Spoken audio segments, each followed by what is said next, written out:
ಧ್ವನಿಯಲ್ಲಿ ಜೈ ಭೀಮ್ ಹೇಳಿ ಸರ್. ಇವತ್ತು ಬಾಬಾ ಸಾಹೇಬ್ ಅಂಬೇಡ್ಕರ್ ಅವರು ಸಂವಿಧಾನ ಕೊಟ್ಟಿಲ್ಲ. ನಮಗೆಲ್ಲ ಗೊತ್ತಿದ್ದಂಗೆ 2014 BJP ಸರ್ಕಾರ ಬಂದಾದ್ಮೇಲೆ ನಮ್ಮ ರಾಜ್ಯದವರೇ ಒಂದು ಕೇಂದ್ರದಲ್ಲಿ ಮಂತ್ರಿ ಆಗಿದ್ರು. ಅವ್ರು ಏನಂದ್ರು, ನಾವು BJP ಸರ್ಕಾರ ಬಂದಿರೋದೇ ಸಂವಿಧಾನ ತೆಗಿಯಕ್ಕಂತ. ಇವತ್ತು ಬಾಬಾ ಸಾಹೇಬ್ ಅಂಬೇಡ್ಕರ್ ಸಂವಿಧಾನ ಕೊಟ್ಟಿಲ್ಲ ಅಂದರೆ ನೀವು ಅಲ್ಲಿ ಕೂರಕ್ಕಾಗ್ತಾ ಇರಲಿಲ್ಲ, ನಾನು ಇಲ್ಲಿ ಮಂತ್ರಿಯಾಗಿ ನಿಲ್ಲಕ್ಕೆ ಸಾಧ್ಯ ಆಗ್ತಾ ಇಲ್ಲ. ಬಾಬಾ ಸಾಹೇಬ್ ಅಂಬೇಡ್ಕರ್ ಸಂವಿಧಾನ ಕೊಟ್ಟಿದ್ದ ಕಾರಣಕ್ಕೆ ನೀವು ಅಲ್ಲಿ ಕೂತಿದ್ದೀರಾ, ನಾನು ಇಲ್ಲಿ ನಿಂತಿದ್ದೀನಿ.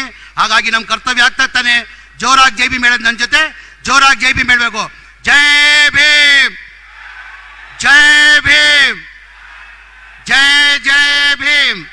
ವೇದಿಕೆ ಮೇಲೆ ಆಸೀನಿರುವ ನಮ್ಮ ನಾಯಕರಾದಂಥ ರಾಹುಲ್ ಗಾಂಧೀಜಿ ಅವರೇ, ನಮ್ಮ ನಾಯಕರು ACC ಅಧ್ಯಕ್ಷ ಆದಂಥ ಮಲ್ಲಿಕಾರ್ಜುನ ಖರ್ಗೆ ಸಾಹೇಬ್ರೆ, ನಮ್ಮ ರಾಜ್ಯದ ಮುಖ್ಯಮಂತ್ರಿಗಳಾದಂಥ ಮನೆಯ ಸಿದ್ದರಾಮಯ್ಯಜಿ ಅವರೇ, ನಮ್ಮ AICC ಅಧ್ಯಕ್ಷ ಆದಂಥ ರಣದೀಪ್ ಸುರ್ಜೇವಾಲಾಜಿ ಅವರೇ, ನಮ್ಮ KPCC ಅಧ್ಯಕ್ಷರು ಉಪಮುಖ್ಯಮಂತ್ರಿಗಳಾದಂಥ DK ಶಿವಕುಮಾರ್ ಅವರೇ, ನನ್ನ ಆತ್ಮೀಯರು ಸಚಿವರಾದಂಥ ಕೃಷ್ಣ ಬೈರೇಗೌಡ್ರೆ, ವೇದಿಕೆ ಮೇಲೆ ಆಸೀನಿರುವ ಎಲ್ಲ ಸಚಿವರು ಹಾಗೂ ನಮ್ಮ ಪಕ್ಷದ ಮುಖಂಡರು ಇಲ್ಲಿದ್ದಂಥ ಎಲ್ಲರೂ ಆತ್ಮೀಯರು.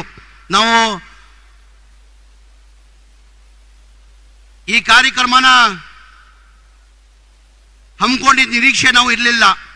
ನಾವು ನಿರೀಕ್ಷೆ ಇಟ್ಟಿದ್ದು 1.5 ಲಕ್ಷ ಜನ ಬರ್ಬೋದು ಅಂತ ನಿರೀಕ್ಷೆ ಇಟ್ಟಿದ್ವಿ. ಇವತ್ತು ತಾವು ಇಷ್ಟು ದೊಡ್ಡ ಮಟ್ಟದಲ್ಲಿ ಬಂದು ಮೋರ್ ದ್ಯಾನ್ 3 lakhs ಅಂತ ಹೇಳಕ್ ಬಯಸ್ತದೆ. 3 ಲಕ್ಷದಿಂದ ಹೆಚ್ಚಾಗಿ ಇವತ್ತು ಜನ ಬಂದು ಈ ಕಾರ್ಯಕ್ರಮ ತಾವು ಯಶಸ್ವಿ ಮಾಡಿದ್ದೀರಾ. ತಮಗೆ ಕೈ ಜೋಡಿಸಿ ನಾನು ದೊಡ್ಡ ನಮಸ್ಕಾರ ಇಲ್ಲಿಂದನೇ ಮಾಡಕ್ಕೆ ಬಯಸ್ತಾ ಇದ್ದೀನಿ. ಹಾಗಾಗಿ ನಾನು ಹೆಚ್ಚಾಗಿ ಮಾತಾಡೋಕೆ ಹೋಗಲ್ಲ. ತಾವು ಭಾಳ ಖಾತ್ರಿಯಿಂದ ನಮ್ಮ ಮುಖ್ಯಮಂತ್ರಿಗಳದು ರಾಹುಲ್ ಗಾಂಧೀಜಿಯವರು ಮಲ್ಲಿಕಾರ್ಜುನ ಖರ್ಗೆಯವ್ರದ್ದು ಮಾತುಕೊಳ್ಳೋಕೆ ತಾವು ಕಾಯ್ತಾ ಇದ್ದೀರಾ.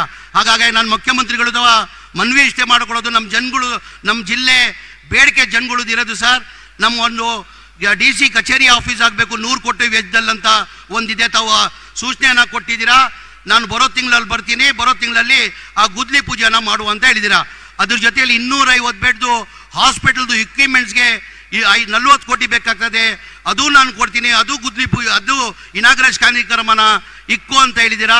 ಅದು ಅಂತ ಸೂಚನೆ ಕೊಟ್ಟಿದ್ದೀರಾ. ನಿಮಗೆ ನಮ್ಮ ಜನ ಪರವಾಗಿ ನಿಮಗೆ ಧನ್ಯವಾದಗಳು ಸಲ್ಲಿಸ್ತೀನಿ. ಅದ್ರ ಜೊತೆಯಲ್ಲಿ ಎಲ್ಲರಿಗಿಂತ ಹೆಚ್ಚಾಗಿ ನಮಗಿರೋದು ಇಲ್ಲಿ ಗೇಟ್ 19 ನಮಗೆಲ್ಲ ಗೊತ್ತೇ ಇದೆ.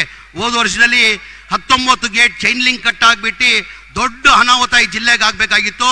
ಮನೆಯ ಮುಖ್ಯಮಂತ್ರಿಗಳು, ಮನೆಯ ಮುಖ್ಯಮಂತ್ರಿಗಳಿಂದ ಆ ಎಮರ್ಜೆನ್ಸಿ ಗೇಟ್ ಹಾಕಿದ್ದು ತಮಗೆಲ್ಲ ಗೊತ್ತಾಗಿದೆ. ನಾನು ಇಷ್ಟೇ ಒಂದು ರಿಕ್ವೆಸ್ಟ್ ಮಾಡ್ಕೊಳ್ಳೋದು, ದಯಮಾಡಿ ಆ ಗೇಟನ್ನು ಆದಷ್ಟು ಬೇಗ ಪರ್ಮನೆಂಟ್ ಮಾಡಬೇಕಂತ ಮನೆ ಮುಖ್ಯಮಂತ್ರಿಗಳು ಕೇಳ್ಕೊತೀನಿ. ಅದ್ರ ಜೊತೆಯಲ್ಲಿ ನಾನು ಹೆಚ್ಚಾಗಿ ನಾನು ಮಾತಾಡೋಕೆ ಹೋಗಲ್ಲ.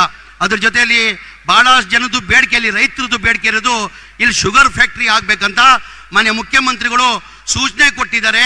2 ತಿಂಗಳ ಒಳಗಡೆ ನಾವು ಶುಗರ್ ಫ್ಯಾಕ್ಟ್ರಿ ಗುದ್ಲಿ ಪೂಜೆಯನ್ನು ಮಾಡ್ತೀನಂತ ಮನೆ ಮುಖ್ಯಮಂತ್ರಿಗಳು ಇವತ್ತು ಸೂಚನೆಯನ್ನು ಕೊಟ್ಟಿದ್ದಾರೆ.